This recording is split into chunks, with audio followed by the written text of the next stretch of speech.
Vamos abrir as nossas Bíblias em Provérbios, no capítulo 22.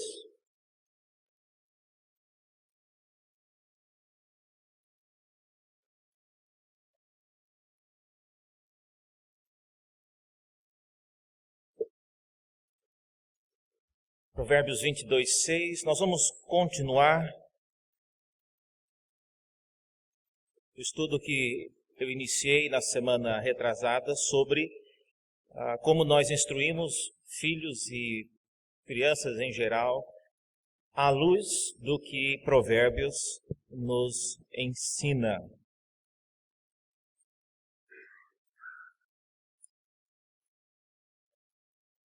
Então diz assim a palavra de Deus. É um texto bem conhecido, não vamos falar somente sobre ele, mas é uma boa maneira de começar hoje. Diz assim, Provérbios 22, 6, ensina a criança no caminho em que ela deve andar, e ainda quando for velho, não se desviará dele. Até aqui a palavra do Senhor. Vamos orar mais uma vez?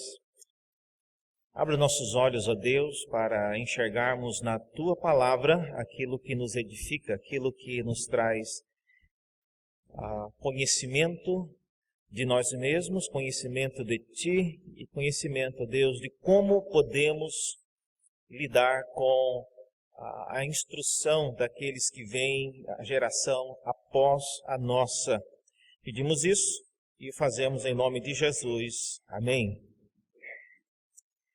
Semana passada, ou na semana retrasada, nós falamos sobre a instrução e nós falamos sobre quem instrui e também falamos onde a instrução acontecia.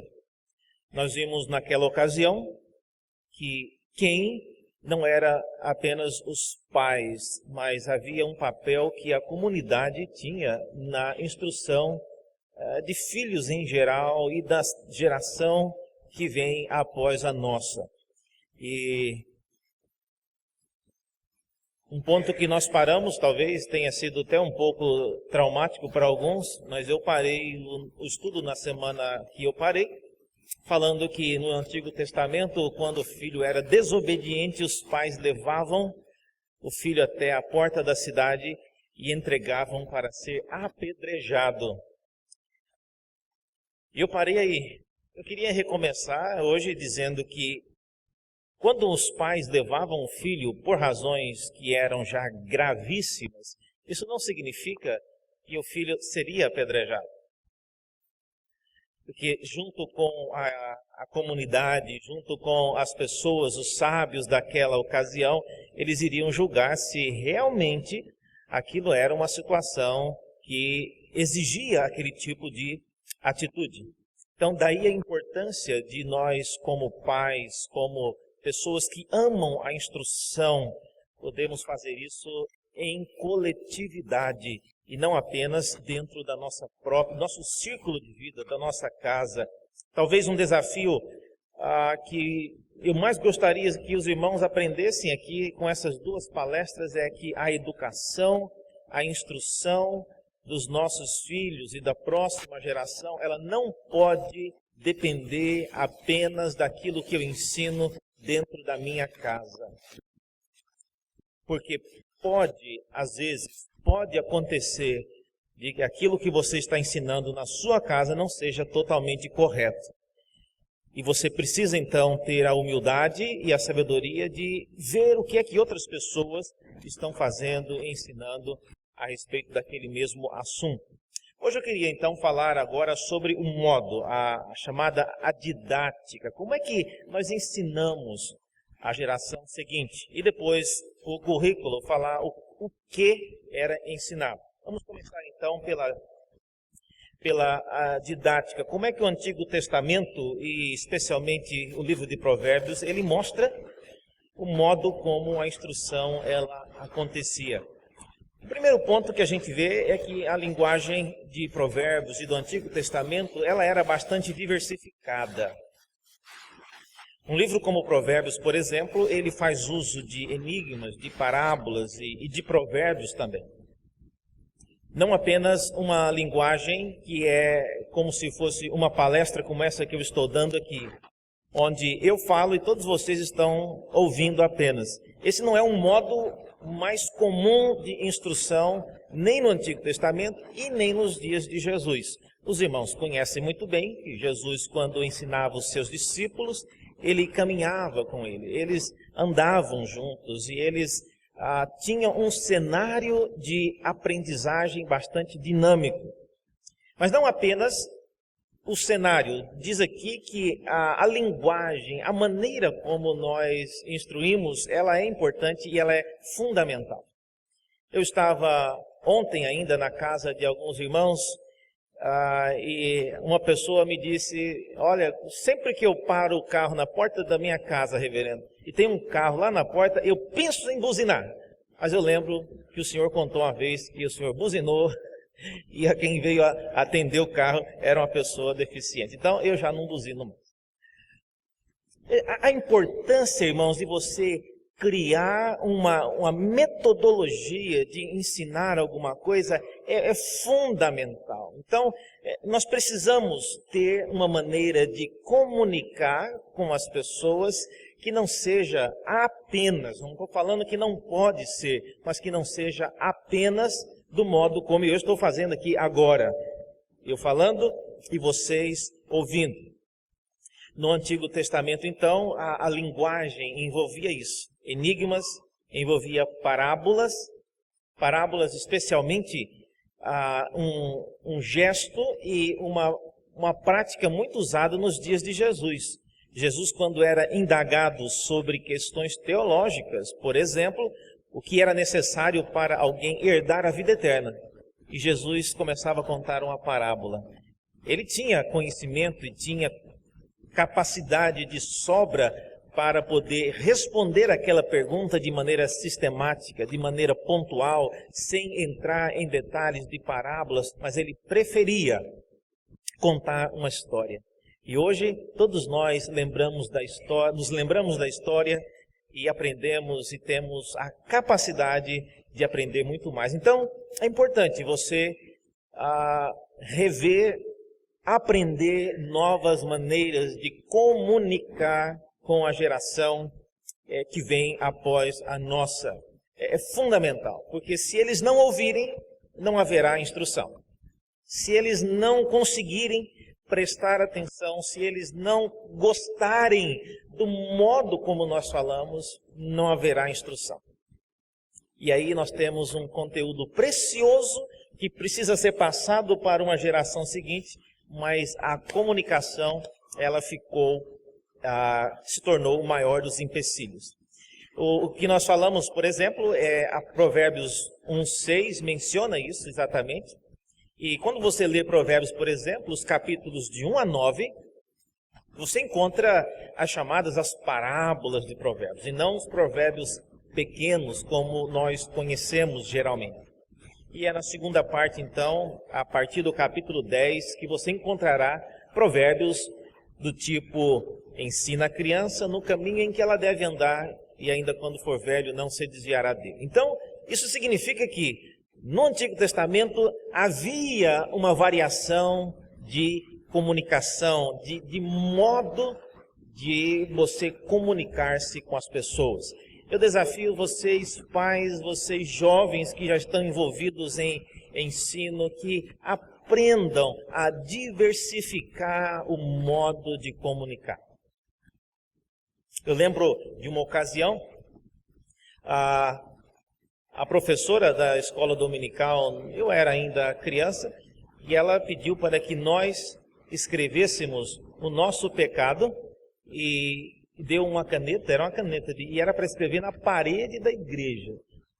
E eu pensei, o pecado já vai ser esse, né? Escrever na parede da igreja, com a caneta que não sai. Mas foi a professora que mandou, e os meninos já preocupados, e se alguém contasse quem é que escreveu aquilo ali, e ela queria que nós escrevêssemos o nome. Ah, professor, não vai dar, porque já vai estar aí declarado quem foi que escreveu isso na parede. Mas eu lembro até hoje das coisas que eu escrevi naquela parede. Porque foi uma maneira diferente dela nos desafiar a registrar, a confessar os nossos pecados como criança. Talvez se ela pedisse para que nós orássemos e confessássemos o nosso pecado, não seria tão dramático e não marcaria tanto a minha vida. Mas eu tive que escrever. Morrendo de medo, meu pai descobriu que eu risquei a parede da igreja, da sala da escola dominical, e ainda coloquei o meu nome lá de quem escreveu. Mas isso, irmãos, é que significa você diversificar, você variar, você encontrar novas maneiras de comunicar. Porque se você não comunicar, não tem como instruir. Então, a didática dos dias de Provérbios e do Antigo Testamento, ela se esforçava ao máximo para conseguir comunicar-se com as pessoas. Uma outra questão é que, a respeito ainda da didática, o ensinamento no Antigo Testamento, ele priorizava mais ensinar o caminho, ao invés de ensinar no caminho do que ensinar o caminho. Veja esse texto que é o que nós lemos. É um texto muito conhecido. E eu queria que vocês observassem nesse texto algo interessante. Olha só. Ele diz aí que nós devemos ensinar a criança. Eu não sei quantos já perceberam, mas o texto ele aponta não para ensinar mas diz aí que é para ensinar no. Tem muita diferença nisso, irmãos. Porque se você pretende ensinar o caminho ou um caminho para a geração que vem a seguir ou para os filhos, você está querendo ensinar o modo de viver, está querendo ensinar aquilo que ele deve fazer em várias circunstâncias. Mas esse texto, existem outros, mas esse texto, ele enfatiza não o ensinamento do que é o roteiro que a nova geração ela deve caminhar, mas a ênfase é no contexto. Veja só, diz que nós devemos ensinar no caminho. Qual é a questão prática relacionada com isso? A questão prática ela é muito óbvia, porque nós nem sempre sabemos o caminho que os nossos filhos andarão. Você pode responder, mas reverendo, eu sei. Olha, é o mesmo caminho que o meu avô andou, o meu pai andou e deu certo, e eu andei e deu certo, então por que não vai dar certo para o meu filho?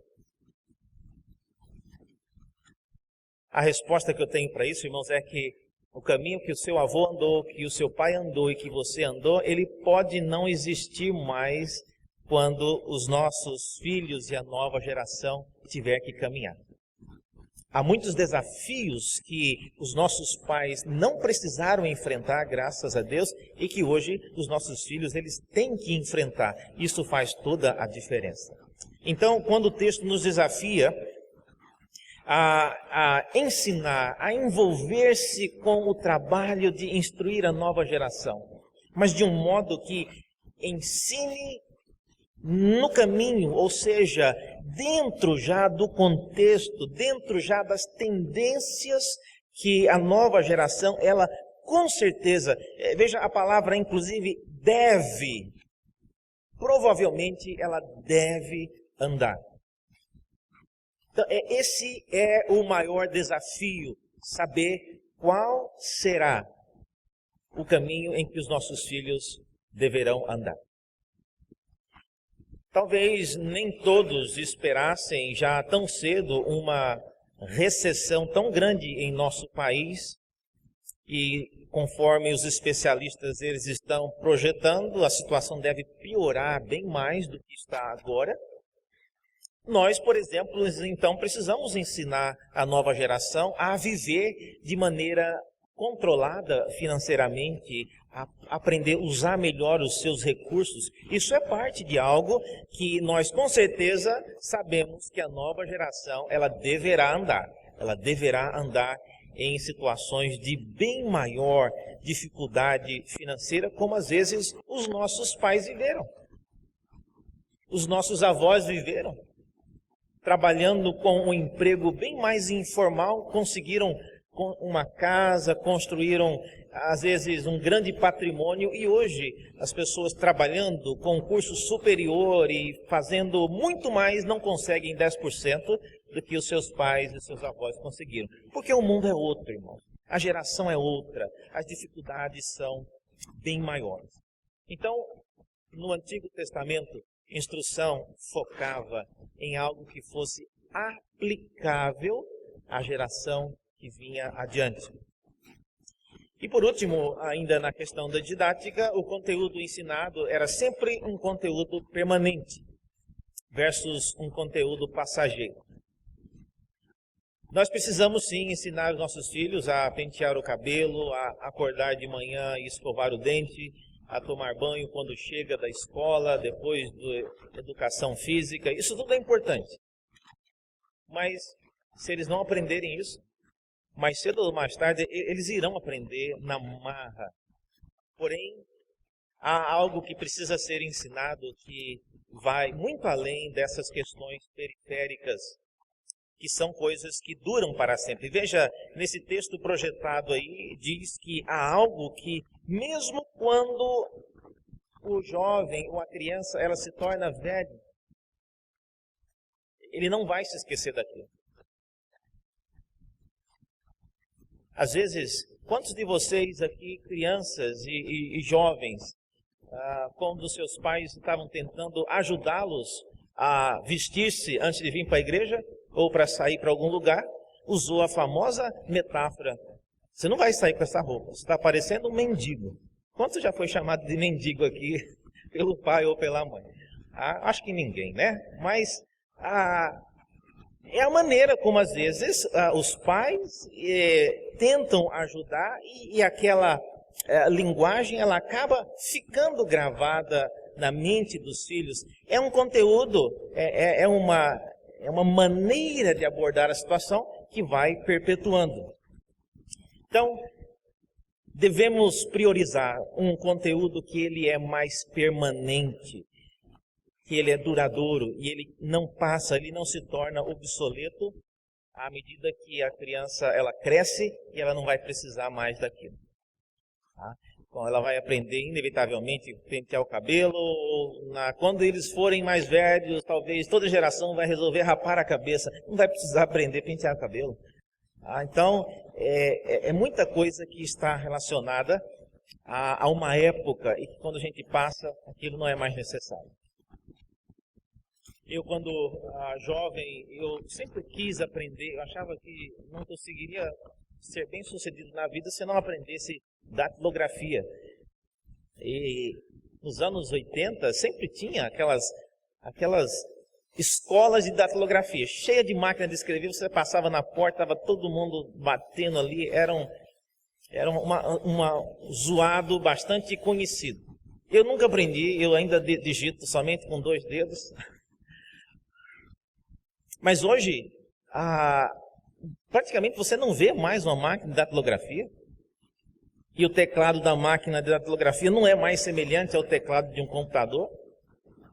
Veja que as coisas então elas mudam e aquilo que era tão importante para alguém talvez conseguir um emprego nos anos 80, se ele não soubesse datilografia, ele não tinha como crescer na vida e conseguir um emprego, alguma coisa mais desafiadora. Mas isso muda, isso é um conteúdo passageiro. Vamos pensar agora a respeito do que era ensinado. Dentro do livro de Provérbios, quando a gente fala de currículo é uma coisa interessante, porque currículo ele pressupõe que você definiu qual é o tipo de pessoa que você quer na entrada daquele processo. Então, por exemplo, no livro de Provérbios, era esperado que a pessoa para quem o pai ou o sábio estava ensinando eram jovens solteiros e eles estavam prestes a adentrar a vida adulta. Esse é o ponto de entrada. Esse é o público-alvo que recebeu pela primeira vez o conteúdo de Provérbios.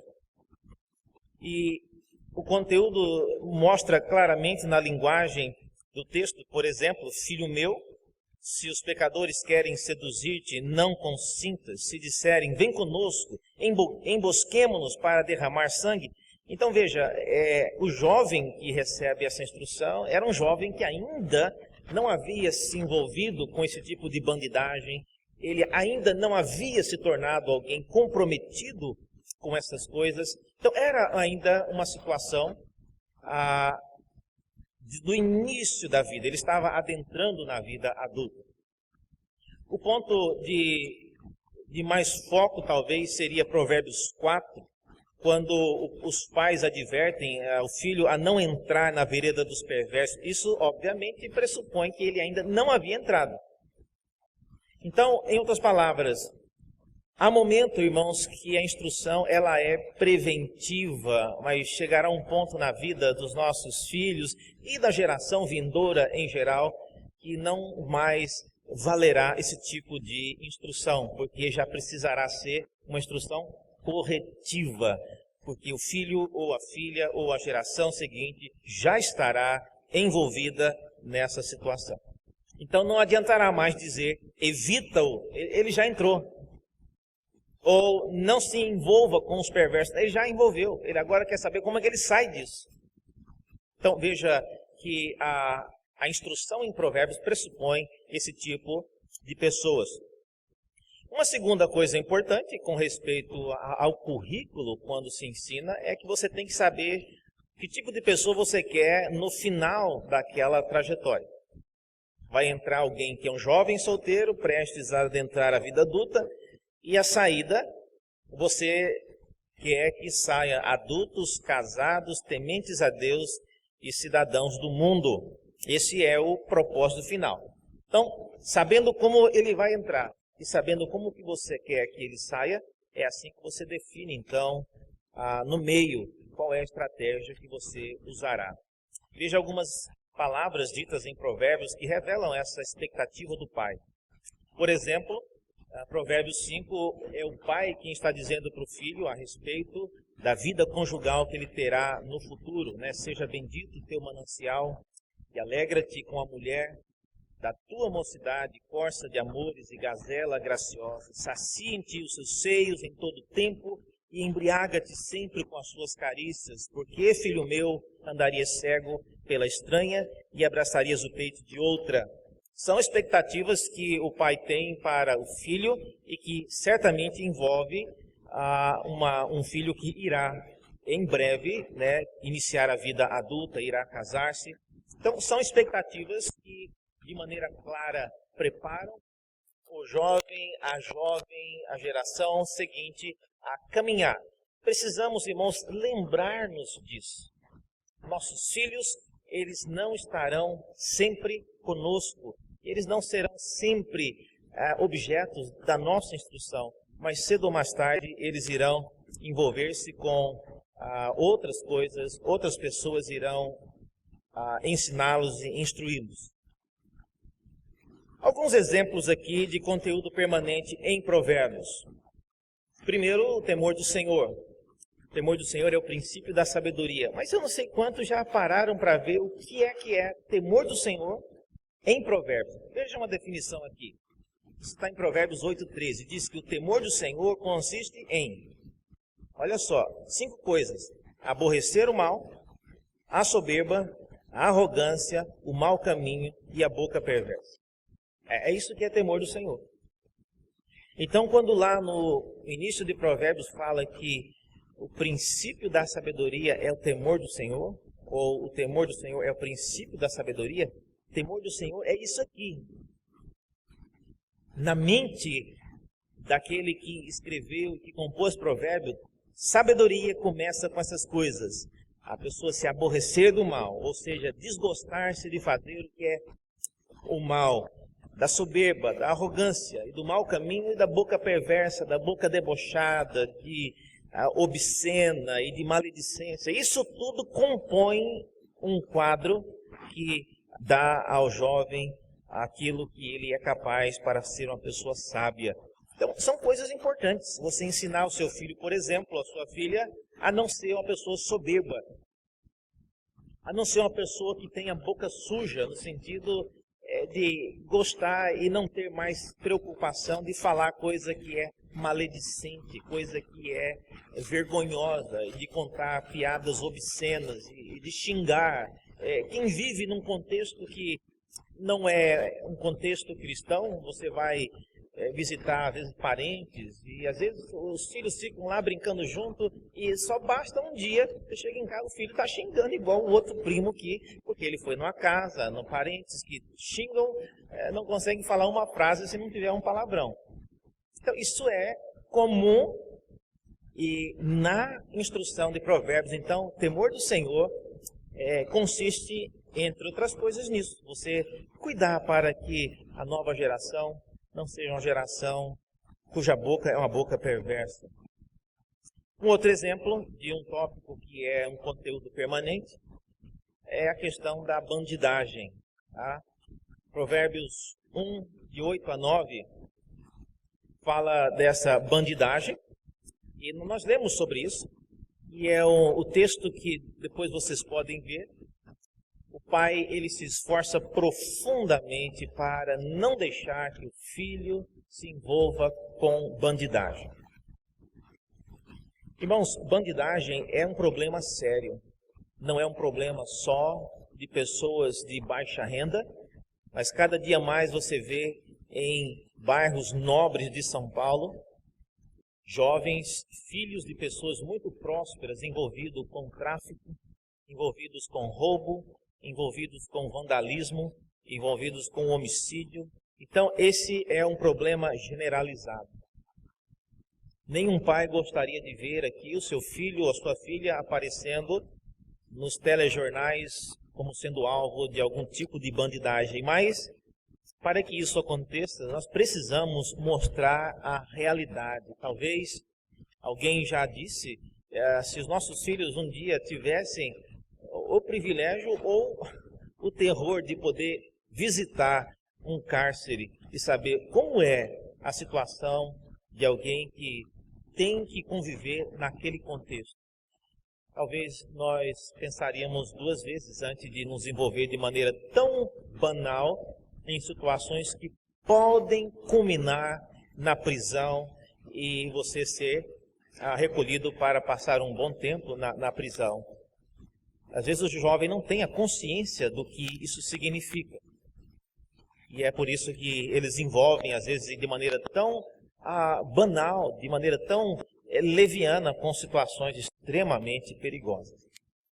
Um outro ponto seria a promiscuidade, também dentro do currículo de Provérbios. A promiscuidade é um tema que é bem recorrente e eu diria talvez mais do que qualquer outro tema em Provérbios. Provérbios fala bem mais de promiscuidade do que qualquer outro tema.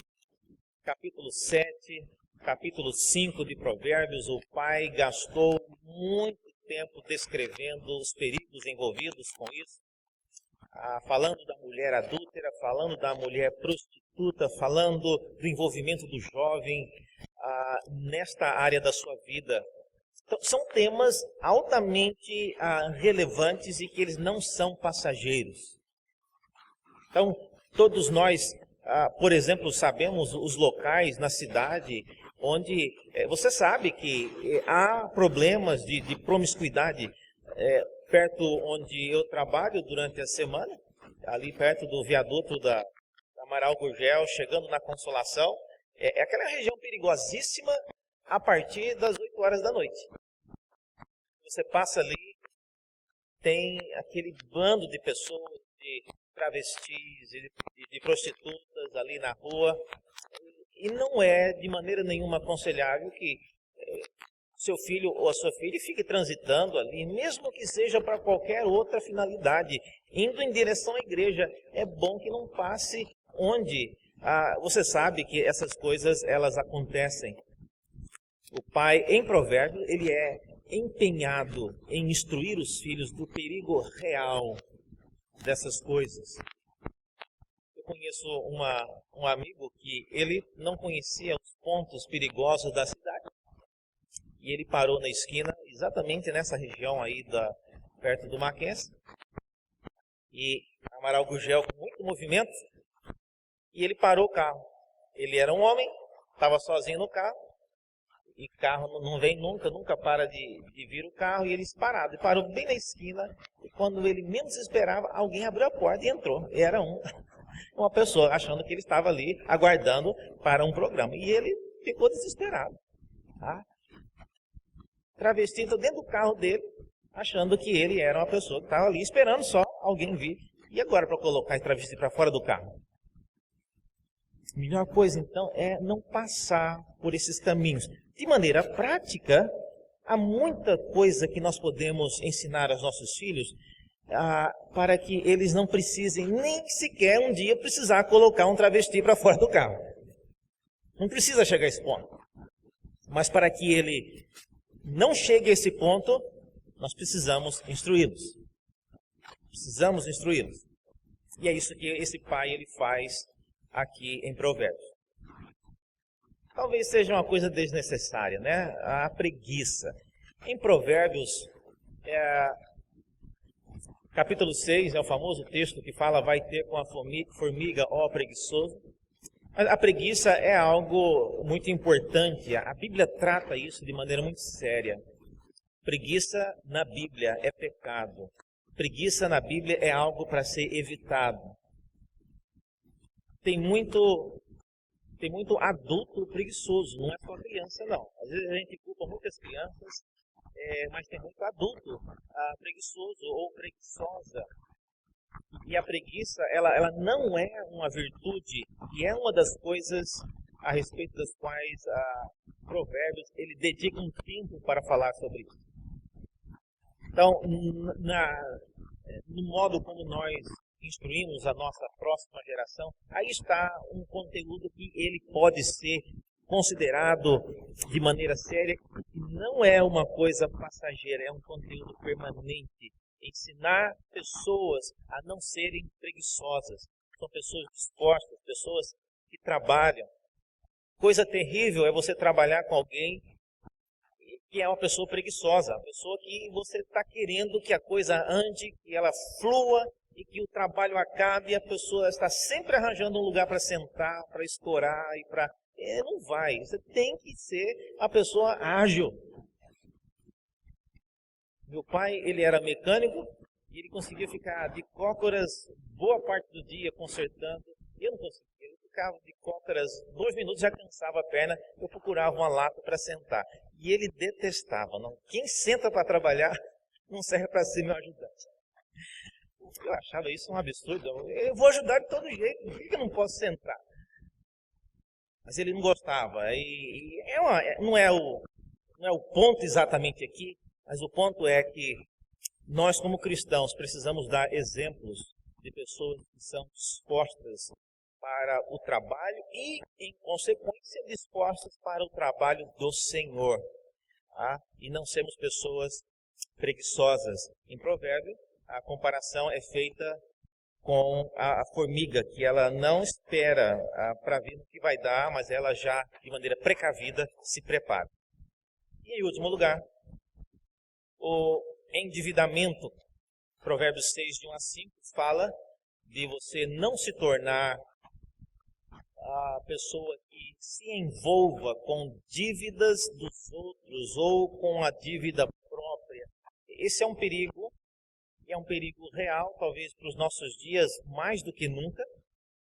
Então, há várias razões por que uma pessoa ela entra em dívida. Pode ser por questões de enfermidade, você tem um parente, um filho que precisou ficar na UTI uma semana, aquilo tem um valor enorme. Se a pessoa não tem um seguro de saúde que cubra tudo isso, aí já está uma dívida enorme. Tá? Um acidente, uma coisa acontece na casa, ou você é mandado embora do seu emprego, várias situações podem rapidamente culminar num processo de endividamento. Todavia, a instrução aqui em Provérbios ela é diferente. Eu já até falei sobre isso aqui. Mas é você se tornar uma pessoa que ajude alguém a adquirir alguma coisa que você sabe que ela não precisa daquilo. Esse é o contexto de Provérbios 6, de 1 a 5. A instrução é dada para o filho, que possivelmente, no caso, é o filho de Salomão, e ele está servindo de fiador para alguém que quer adquirir alguma coisa e que ele sabe que a pessoa ou não precisa daquilo, ou ela não deveria ter aquilo. Então, são instruções, irmãos, eu dei apenas 5. Existem dezenas de tópicos tratados em Provérbios, eu não vou entrar aqui nessa questão hoje. Mas fica apenas a maneira básica de nós podermos nos envolver com a instrução da próxima geração. E hoje, como que a gente faz isso? Eu desafio todos nós a podermos recriar os cenários do mundo antigo, a tentar voltar e entender como as pessoas nos dias da Bíblia, elas viram e trataram dessas questões. O exemplo do filho levado ao portão, como eu mencionei. Então, meu desafio também de adequar a sua linguagem. É muito importante você encontrar uma maneira que seja efetiva na comunicação com quem você quer instruir. Porque se não houver a comunicação, não haverá instrução. Hoje, talvez, com o advento do Facebook e das mídias sociais, talvez seja uma boa maneira de você instruir, você usando a ferramenta de comentar aquilo que as pessoas gostam ou mostram, você colocar alguma coisa, não colocar um texto inteiro. Às vezes eu vejo pessoas postando versículos da Bíblia inteiros na parte de comentar do Facebook. Eu não sei se isso é bom, irmão. Mas faça um comentário que seja biblicamente fundamentado e vá colocando as pessoas para pensar em algumas coisas. Mas é um modo de você ver o que as pessoas gostam e o que elas mostram e você então interage. Por enquanto, essa é uma maneira válida, mas talvez haverá um ponto que até o Facebook vai deixar de existir. Uma outra maneira, eu ouvi alguém falando sobre isso, conversando com um preletor que veio de fora e eu estava traduzindo em Goiânia, e ele dizendo que ele desenvolveu essa estratégia com seus filhos. Seus filhos tinham uma pergunta, uma dúvida ou queriam fazer alguma coisa. Ele falava, olha, se você encontrar na Bíblia uma justificativa para você poder comprar isso que você quer, ou para você ir onde você está querendo ir, ou para você fazer o que você está querendo fazer, eu deixo. Aí você imagina agora o empenho dessa criança folheando a Bíblia de Gênesis a Apocalipse para achar aquilo que ela quer. E meus irmãos, vocês vão pasmar do que uma criança desafiada, ela é capaz de não dormir procurando aquilo que ela quer. Então, tudo é a questão de você criar o contexto, criar a motivação e dirigir, então, aquela instrução. Então, essa é uma boa oportunidade de você fazer isso. Que Deus possa nos abençoar e nos ajudar a lidar, a instruir a geração que vem após a nossa. Do contrário, irmãos, tudo isso que nós estamos vendo aqui, um dia está fadado a desaparecer. Porque se nós não conseguirmos instruir a geração seguinte, não haverá outra geração. Que Deus nos ajude, nos dê sabedoria e nos ajude a fazer isso para a glória dele. Vamos orar? Muito obrigado, Deus, pela tua palavra, os exemplos que ela nos dá. Pedimos que o Senhor nos ajude e nos capacite para isso. Porque, como diz as Escrituras, sem ti nós nada podemos fazer. Nós oramos assim em nome de Jesus. Amém.